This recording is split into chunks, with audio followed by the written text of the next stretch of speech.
I'm Jenny, and I'm a researcher in town planning.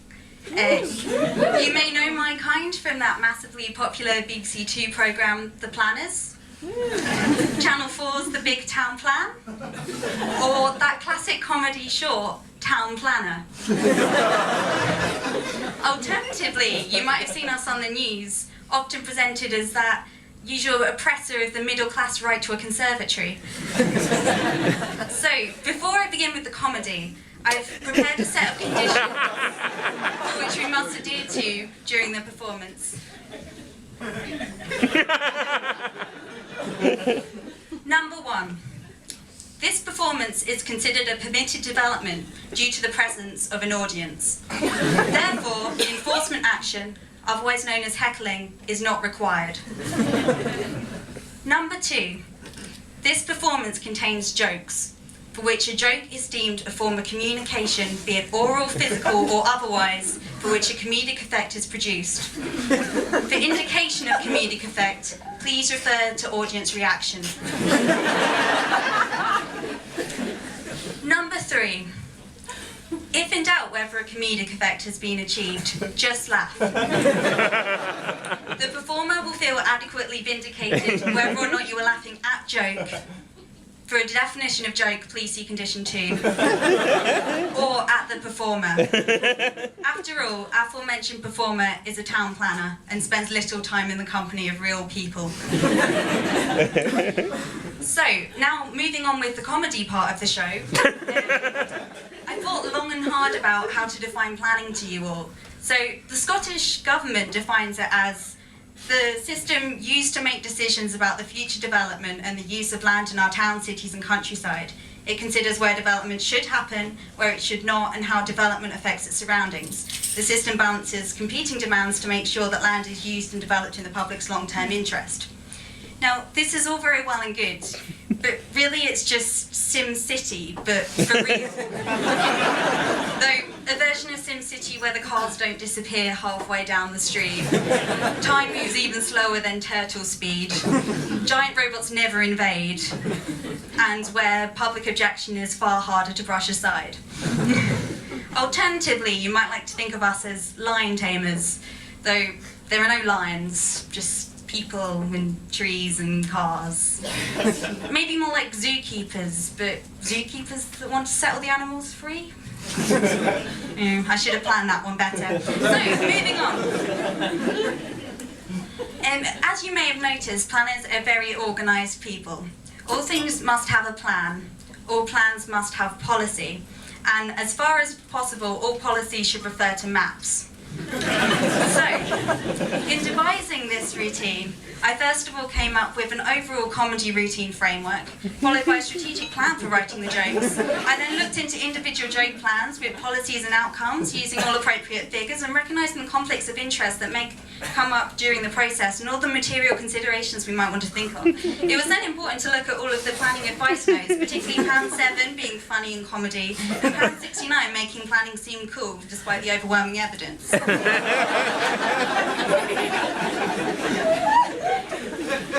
It was then important to look at all of the supplementary joke guidance before looking at all the national design guidance in designing jokes and designing routines. Before it was then approved, it was important to go to a committee of elected officials who had little to no idea of what was really happening.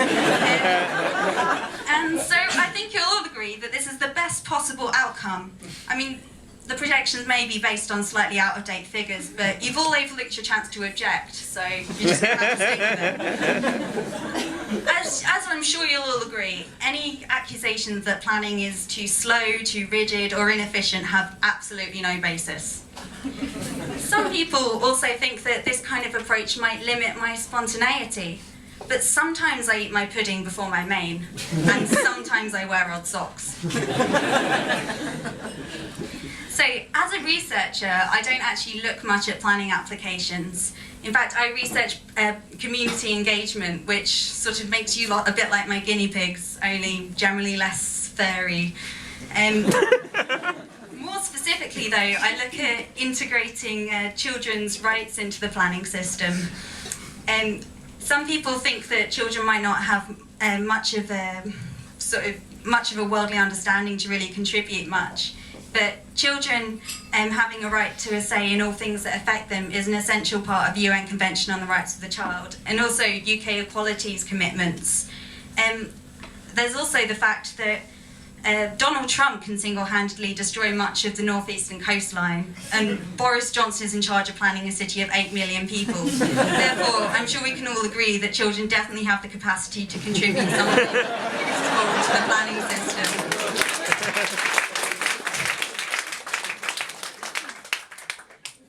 For the very cynical of you, of course, you might also want to think of it as who gives us the right to deny children a chance to become disillusioned with democracy at an early age? So one of the difficult things about allowing communities to understand the system is that planning has a tendency to speak in acronyms.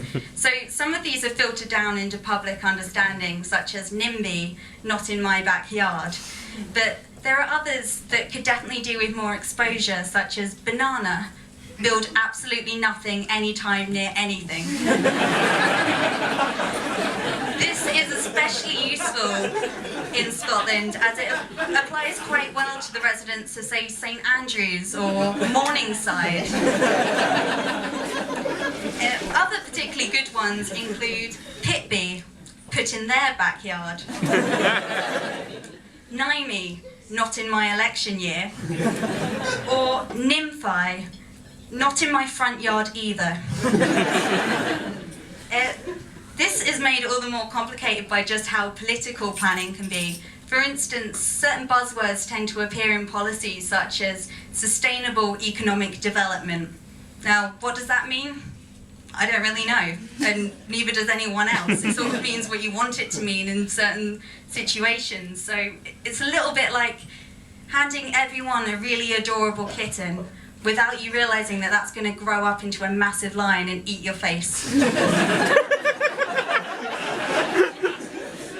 So, to simplify things a little bit, here's my rough guide to the Scottish planning system. NPF, the National Planning Framework. These things will happen in the country, probably, we hope, at some point. Strategic development plans. In your wider region, these things should happen and will contribute to sustainable economic development. Local development plans, or LDPs. In your local area, these things can happen and these things can't happen. Generally, unless there's a really good reason why they should, such as a planning minister calling it in or something like that, and should contribute to sustainable economic development. Of course, there are many other documents that inform the system, but these are the main points in which you can get involved. As planners tend to have to balance lots of different conflicting demands, and they have to be quite calm people and tend to attract a sort of eccentric type. There are easy ways to get a planner angry, however.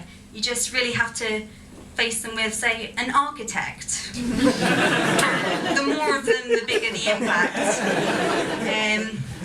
Or there's also people that won't take no for an answer, or people that stick rigidly to their ideas no matter how unrealistic, or people with a massive superiority complex.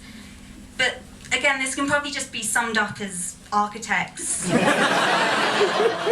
politicians. So just before I go, if I've not made you laugh, I hope I've at least sparked your interest for a really important process that influences all of our lives and that we all have a say in. I really hope you do get involved. Us as planners, we really want you to get involved because this is the way we can create places that people actually want to live. So thank you very much and enjoy the rest of your night.